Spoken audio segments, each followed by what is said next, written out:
The characteristic features of Indian culture have long been a search for ultimate verities and the concomitant disciple-guru relationship.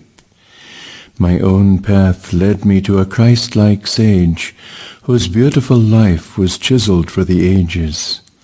He was one of the great masters who are India's sole remaining wealth.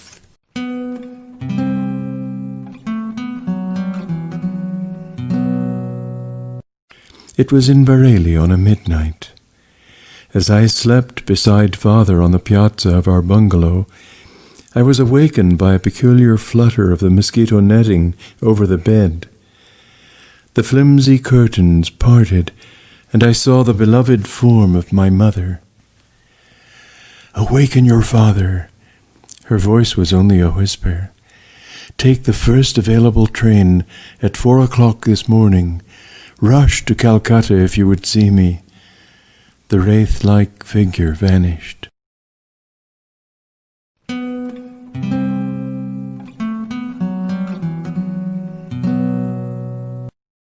Lahiri Mahashaya was the greatest yogi I ever knew. He was divinity itself in the form of flesh. If a disciple, I reflected, could materialize an extra fleshly form at will, what miracles indeed could be barred to his master?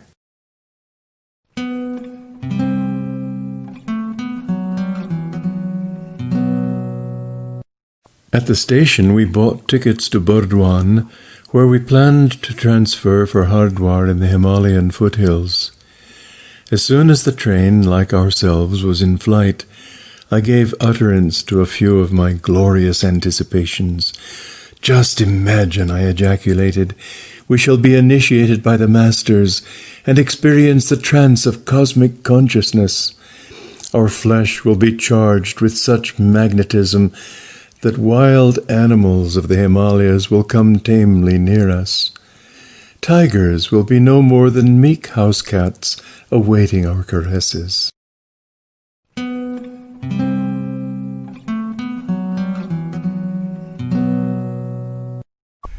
God is simple. Everything else is complex. Do not seek absolute values in the relative world of nature.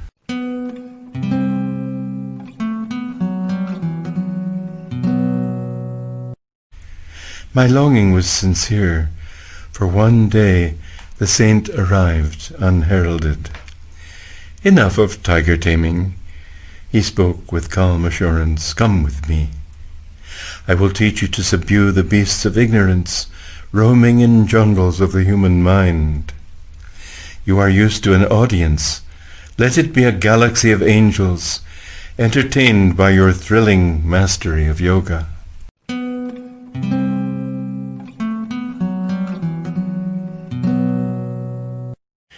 I have left a few paltry rupees, a few petty pleasures, for a cosmic empire of endless bliss. How then have I denied myself anything? I know the joy of sharing the treasure. Is that a sacrifice? The short-sighted worldly folk are verily the real renunciates. They relinquish an unparalleled divine possession for a poor handful of earthly toys.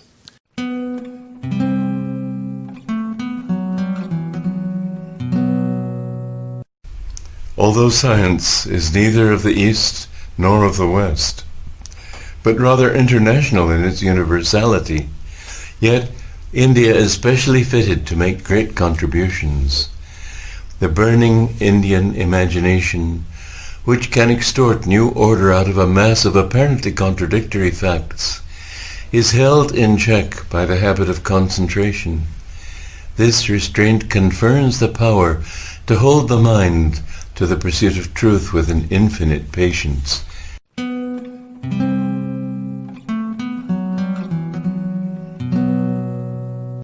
The saint and I were standing on the sidewalk in front of the university building. He gently slapped my chest over the heart.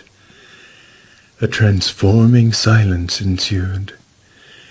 Just as the modern talkies become inaudible motion pictures when the sound apparatus goes out of order, so the divine hand, by some strange miracle, stifled the earthly bustle. The pedestrians, as well as the passing trolley cars, automobiles, bullock carts, and iron-wheeled hackney carriages, were all in noiseless transit.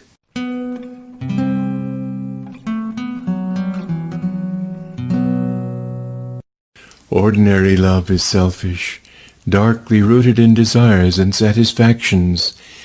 Divine love is without condition, without boundary, without change. The flux of the human heart is gone forever at the transfixing touch of pure love.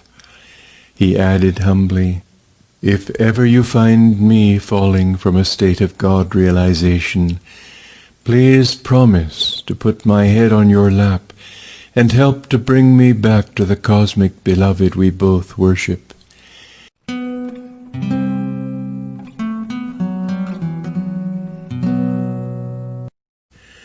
Kriya is your Chintamani, I told the new student. The technique, which, as you see, is simple, embodies the art of quickening man's spiritual evolution. Hindu scriptures teach that the incarnating ego requires 1,000,000 years to obtain liberation from Maya. This natural period is greatly shortened through Kriya Yoga.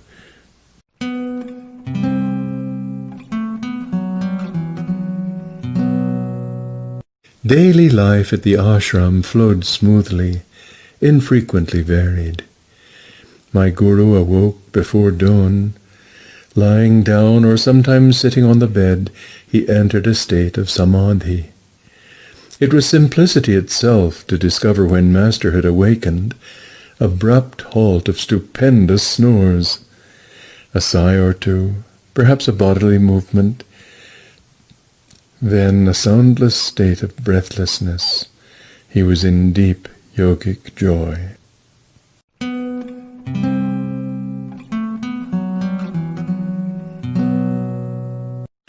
The muscles relax during sleep, but the heart, lungs, and circulatory system are constantly at work. They get no rest.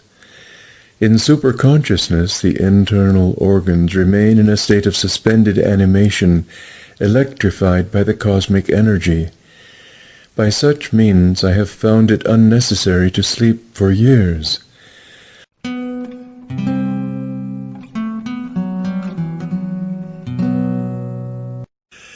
An oceanic joy burst upon calm, endless shores of my soul.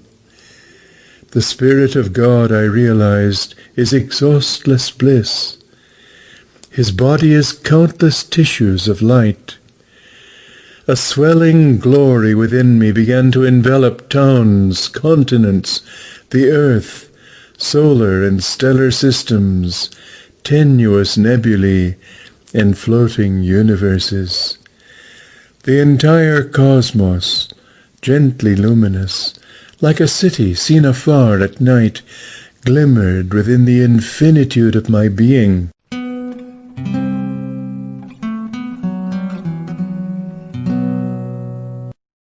Thoughts are universally and not individually rooted. A truth cannot be created, but only perceived. The erroneous thoughts of man result from imperfections in his discernment. The goal of yoga science is to calm the mind, that without distortion it may mirror the divine vision in the universe.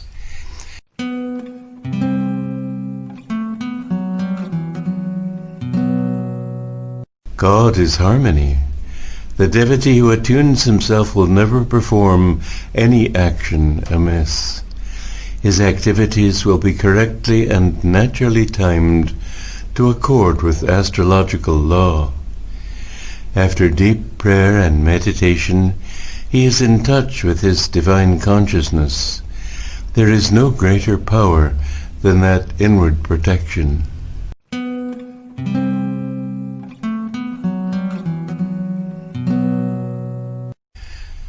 This case was one of my strangest experiences with Master. He healed the rebellious veterinary surgeon in spite of his disbelief, and extended the man's natural term on earth by 6 months, just because of my earnest supplication. Sri Yukteswar was boundless in his kindness when confronted by the urgent prayer of a devotee. It was my proudest privilege to bring college friends to meet my Guru. Many of them would lay aside, at least in the ashram, their fashionable academic cloak of religious skepticism.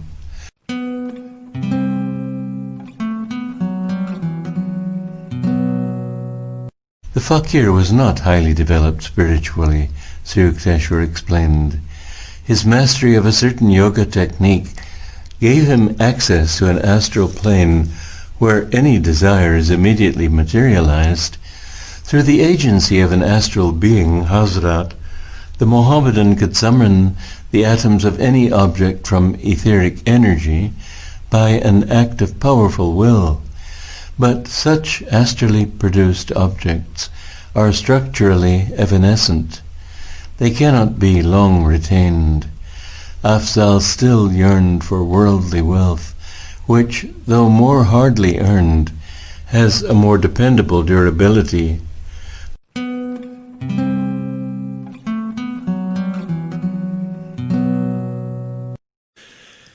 I am often beset by atheistic doubts, yet a torturing surmise sometimes haunts me.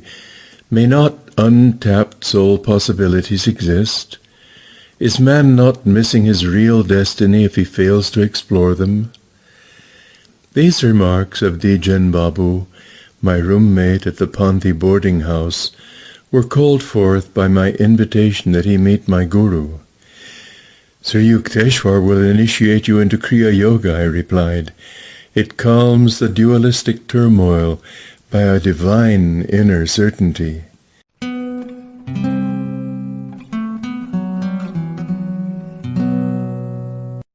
The following morning the physician arrived hurriedly. I was sitting up, in good spirits. Well, well, here you are, smiling and chatting as though you had had no close call with death. He patted my hand gently. I hardly expected to find you alive after I had discovered from the specimens that your disease was Asiatic cholera. You are fortunate, young man, to have a guru with divine healing powers. I am convinced of it. I agreed wholeheartedly.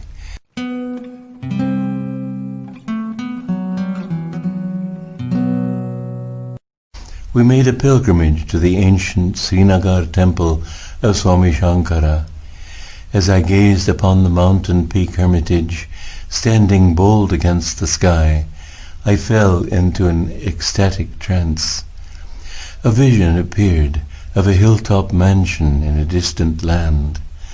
The lofty Shankara ashram before me was transformed into the structure where, years later, I established the Self-Realization Fellowship headquarters in America. When I first visited Los Angeles and saw the large building on the crest of Mount Washington, I recognized it at once from my long-past visions in Kashmir and elsewhere.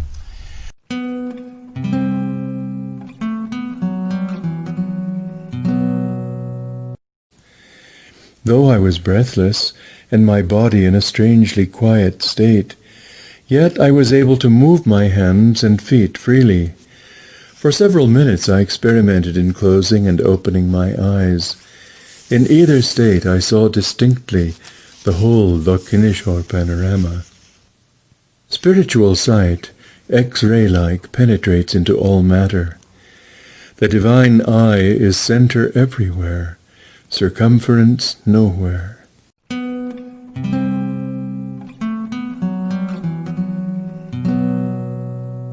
For years I had been uncertain that I'd ever see the day when an A.B. would follow my name. I seldom used the title without reflecting that it was a divine gift, conferred on me for reasons somewhat obscure. Occasionally I hear college men remark that very little of their crammed knowledge remained with them after graduation. That admission consoles me a bit for my undoubted academic deficiencies.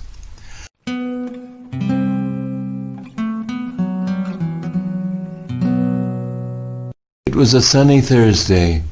I remember in July 1914, a few weeks after my graduation from college, on the inner balcony of his Serampore hermitage, Master dipped a new piece of white silk into a dye of ochre, the traditional color of the Swami order. After the cloth had dried, my Guru draped it around me as a renunciate's robe. "Someday you will go to the West where silk is preferred," he said. "As a symbol, I have chosen for you this silk material instead of the customary cotton."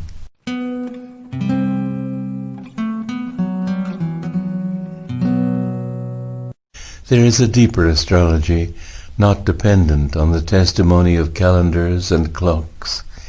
Each man is a part of the Creator, or cosmic man. He has a heavenly body as well as one of earth. The human eye sees the physical form, but the inward eye penetrates more profoundly, even to the universal pattern, of which each man is an integral and individual part.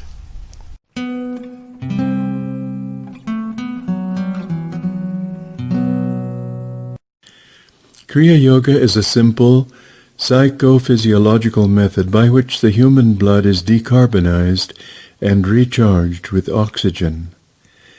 The atoms of this extra oxygen are transmuted into life current to rejuvenate the brain and spinal centers. By stopping the accumulation of venous blood, the yogi is able to lessen or prevent the decay of tissues. The advanced yogi transmutes his cells into pure energy.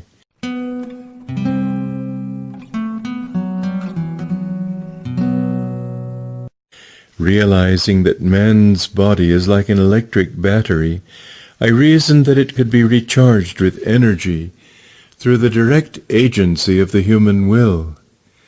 As no action, slight or large, is possible without willing, man can avail himself of his prime mover, will, to renew his bodily tissues without burdensome apparatus or mechanical exercises.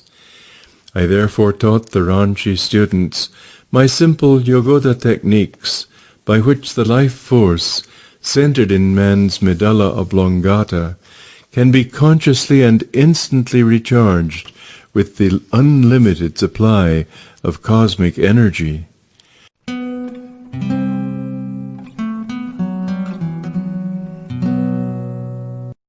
Using a secret yoga technique, I broadcast my love to Kashi's soul through the microphone of the spiritual eye, the inner point between the eyebrows. With the antenna of upraised hands and fingers, I often turned myself round and round, trying to locate the direction in which he had been reborn as an embryo. I hoped to receive response from him in the concentration-tuned radio of my heart.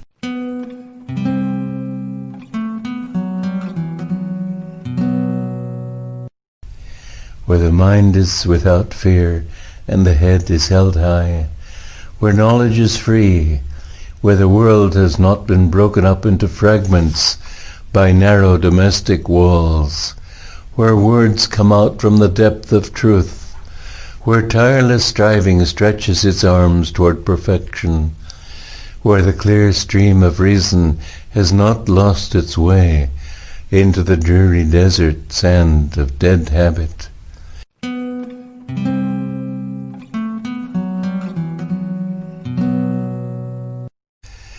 Light velocity is a mathematical standard or constant, not because there is an absolute value in 186,000 miles a second, but because no material body whose mass increases with its velocity can ever attain the velocity of light. Stated another way, Only a material body whose mass is infinite could equal the velocity of light.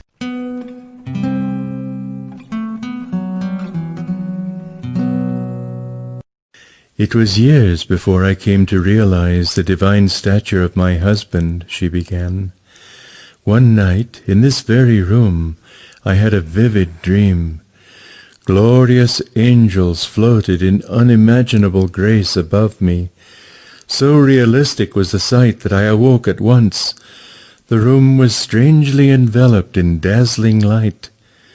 My husband, in lotus posture, was levitated in the center of the room, surrounded by angels who were worshipping him with the supplicating dignity of palm-folded hands. Astonished beyond measure, I was convinced that I was still dreaming. "Woman," Lahiri Mahashai said, "you are not dreaming. Forsake your sleep forever and forever."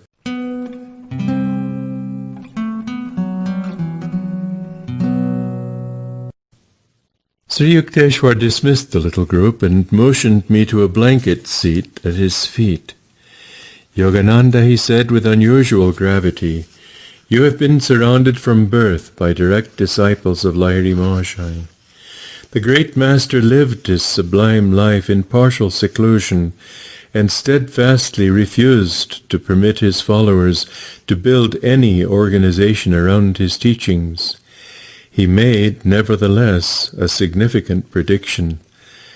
About 50 years after my passing, he said, my life will be written because of a deep interest in yoga which the West will manifest.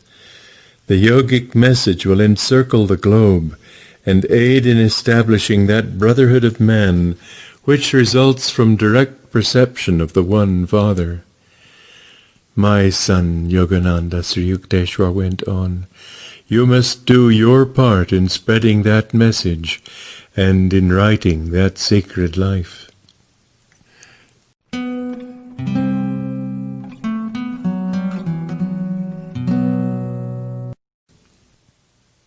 Great prophets like Christ and Krishna come to earth for a specific and spectacular purpose.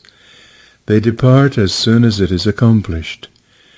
Other avatars like Babaji undertake work which is concerned more with the slow evolutionary progress of man during the centuries than with any one outstanding event of history. Such masters always veil themselves from the gross public gaze and have the power to become invisible at will.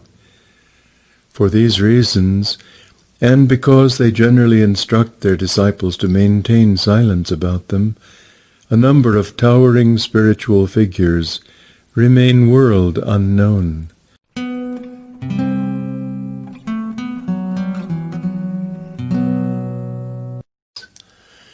Babaji instructed me in the ancient rigid rules which govern the transmission of the yogic art from guru to disciple.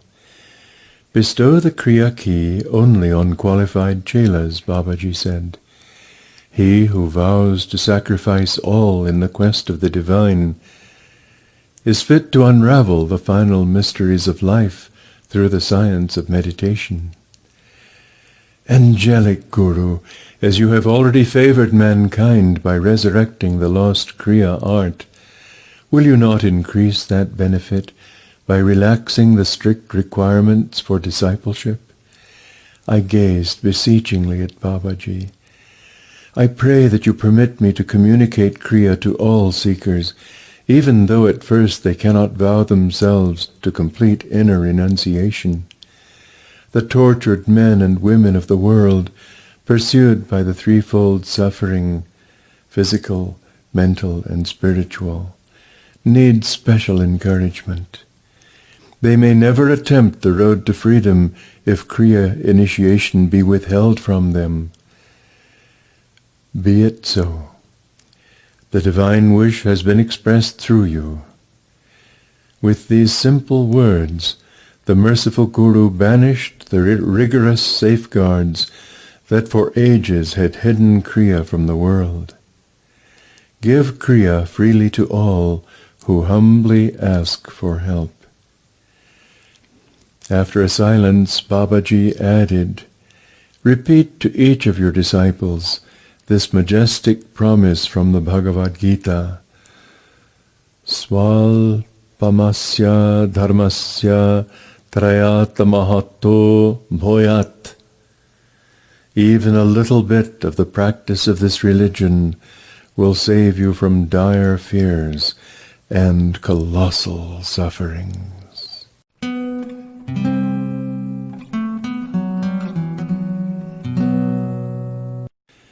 The great Guru taught his disciples to avoid theoretical discussion of the scriptures. He only is wise who devotes himself to realizing, not reading only the ancient revelations, he said. Solve all your problems through meditation. Exchange unprofitable religious speculations for actual God contact. Clear your mind of dogmatic theological debris. Let in the fresh healing waters of direct perception. Attune yourself to the active inner guidance. The divine voice has the answer to every dilemma of life. Though man's ingenuity for getting himself into trouble appears to be endless, the infinite succor is no less resourceful.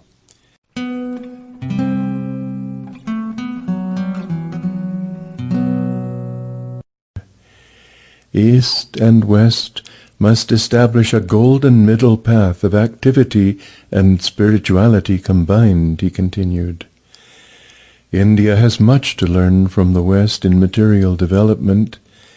In return, India can teach the universal methods by which the West will be able to base its religious beliefs on the unshakable foundations of yogic science.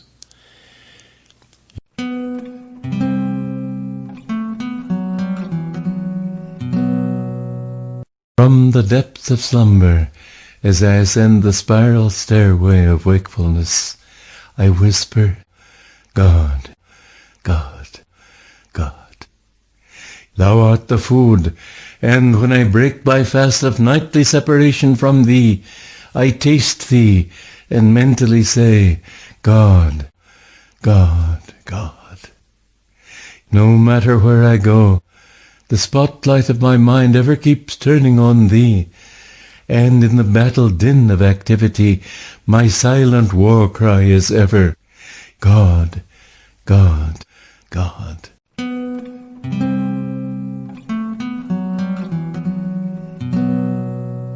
As our friendship grew deeper, I called Burbank my American saint. Behold a man, I quoted, in whom there is no guile. His heart was fathomously deep, long acquainted with humility, patience, sacrifice. His little home amidst the roses was austerely simple.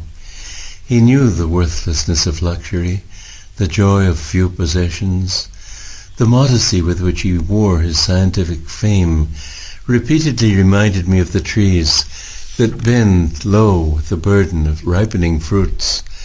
It is the barren tree that lifts its head high in an empty boast.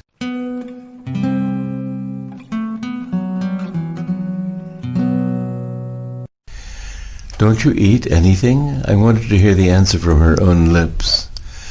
No, except a consecrated rice flour wafer once every morning at 6 o'clock. How large is the wafer? It is paper thin, the size of a small coin. She added, I take it for sacramental reasons. If it is unconsecrated, I am unable to swallow it. Certain you could not have lived on that for 12 whole years. I live by God's light. How simple her reply. How Einsteinian. I see you realize that energy flows to your body from the ether, sun, and air. A swift smile broke over her face. I am so happy to know that you understand how I live.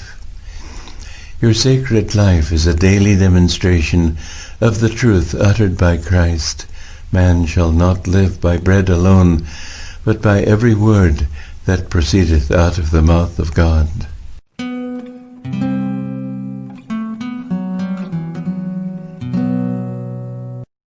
The unique feature at Ranchi is the initiation into Kriya Yoga. The boys daily practice their spiritual exercises, engage in Gita chanting, and are taught by precept and example the virtues of simplicity, self-sacrifice, honor, and truth.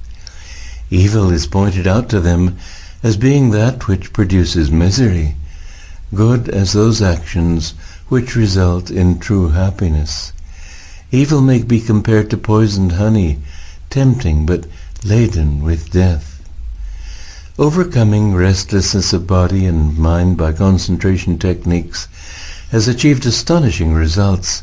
It is no novelty at Ranchi to see an appealing little figure, aged 9 or 10 years, sitting for an hour or more in unbroken pose, the unwinking gaze directed to the spiritual eye.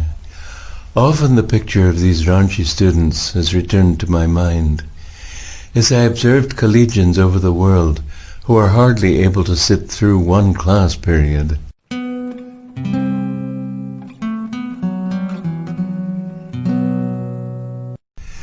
Many rapturous moments have been spent in gazing almost absent-mindedly at the ever-changing canvas of God stretched across the firmament, for his touch alone is able to produce colors that vibrate with the freshness of life.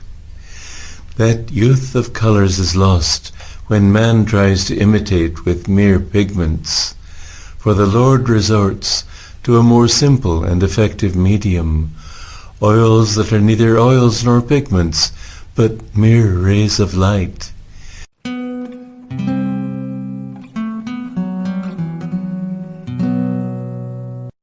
I entered the ashram room where Master's body, unimaginably lifelike, was sitting in the lotus posture, a picture of health and loveliness. A short time before his passing, my Guru had been slightly ill with fever, but before the day of his ascension into the infinite, his body had become completely well.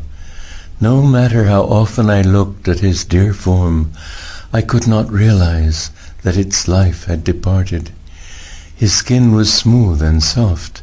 In his face was a beatific expression of tranquility. He had consciously relinquished his body at the hour of mystic summoning. "The Lion of Bengal is gone," I cried in a daze.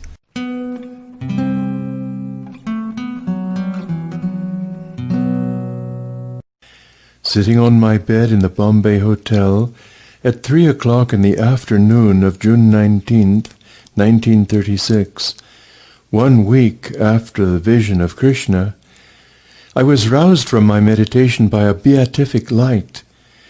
Before my open and astonished eyes, the whole room was transformed into a strange world, the sunlight transmuted into supernal splendor. Waves of rapture engulfed me as I beheld the flesh and blood form of Sri Yukteswar. "My son," Master spoke tenderly, on his voice an angel bewitching smile.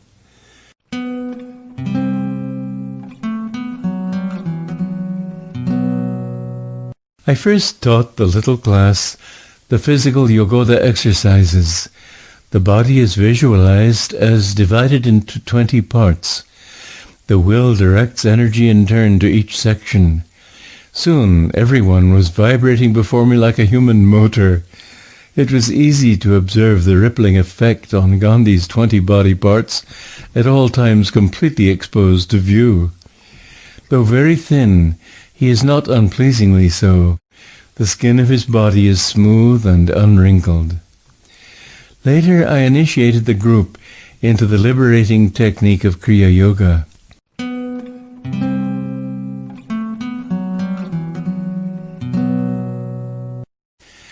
Casting aside every inferior attachment, Anandamoyi Ma offers her sole allegiance to the Lord, not by the hair-splitting distinctions of scholars, but by the sure logic of faith. The childlike saint has solved the only problem in human life, establishment of unity with God. Man has forgotten this stark simplicity, now befogged by a million issues.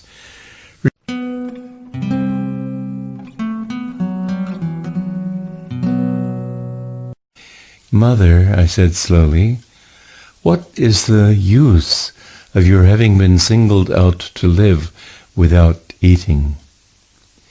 To prove that man is spirit, her face lit with wisdom, to demonstrate that by divine advancement he can gradually learn to live by the eternal light and not by food. The saint sank into a deep meditative state.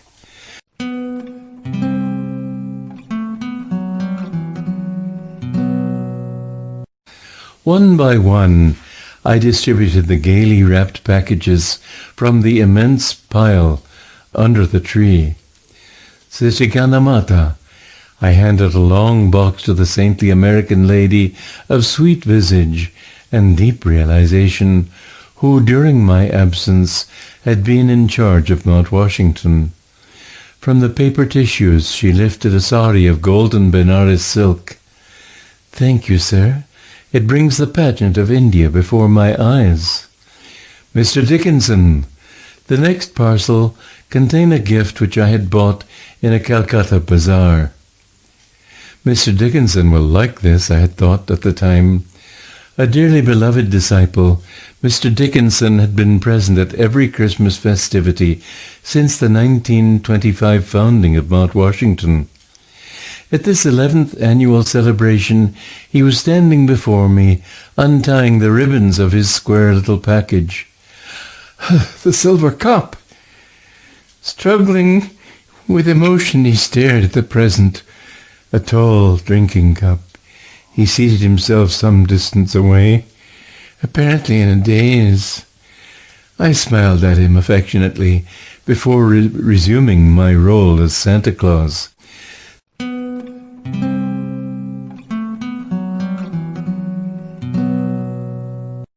Tell me truly, Paramahansaji, has it been worth it?